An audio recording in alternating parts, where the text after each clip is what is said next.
Bonjour, nous allons maintenant nous intéresser au principe de non-rétroactivité de la loi.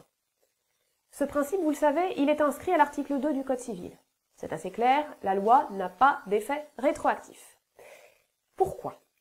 C'est d'abord une question de sécurité juridique. Il faut garantir aux justiciables que ce qu'ils ont fait en respectant la loi à un instant T, eh bien, ne leur sera pas reproché à un instant T+1. On leur garantit qu'il n'y aura jamais de sanction. Mais c'est aussi, dans la même idée finalement, un gage de respect de la loi. Vous imaginez à quoi bon respecter la loi si aujourd'hui je la respecte et demain elle est changée et on vient me sanctionner pour ce que j'ai fait aujourd'hui. Je vous donne un exemple plus concret. Je roule aujourd'hui sur le périph' avec ma voiture à 70 km/h. Je suis bien respectueuse des limitations de vitesse. Imaginons que demain la loi change et que de 70 km/h on passe à 60 km/h. Et que là, je reçois un petit papillon en me disant « Eh, mais hier, vous avez roulé à 70, attention, la limitation c'était 60 ». Bon, je me fais avoir une fois, hein. Après je dis « Bon, à quoi ça sert de respecter la limitation à 70 si de toute façon, même quand je la respecte, si jamais demain le législateur change, je risque quand même d'être sanctionné ».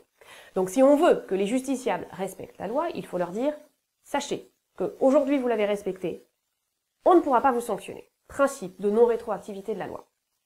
Ce qui a plusieurs conséquences. Je vais vous en citer plusieurs. Alors, je ne m'intéresse pas au droit pénal, puisque ça fait l'objet d'une vidéo à part. Le principe de non-rétroactivité de la loi signifie que la loi nouvelle ne peut pas modifier les effets déjà passés, les effets déjà produits, que ce soit les effets d'un contrat ou les effets d'une situation juridique non contractuelle. Exemple.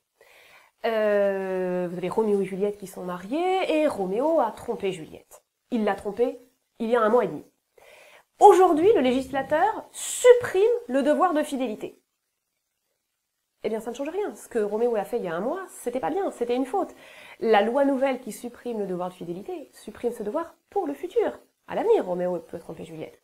Mais pour le passé, il pourra quand même être sanctionné. Autre exemple en matière contractuelle.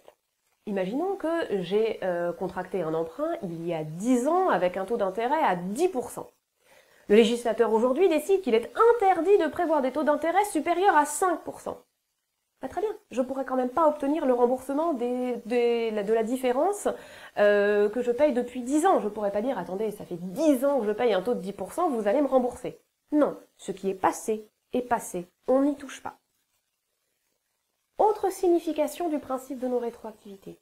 La loi nouvelle ne peut pas modifier les conditions de formation des contrats ou de formation des situations juridiques.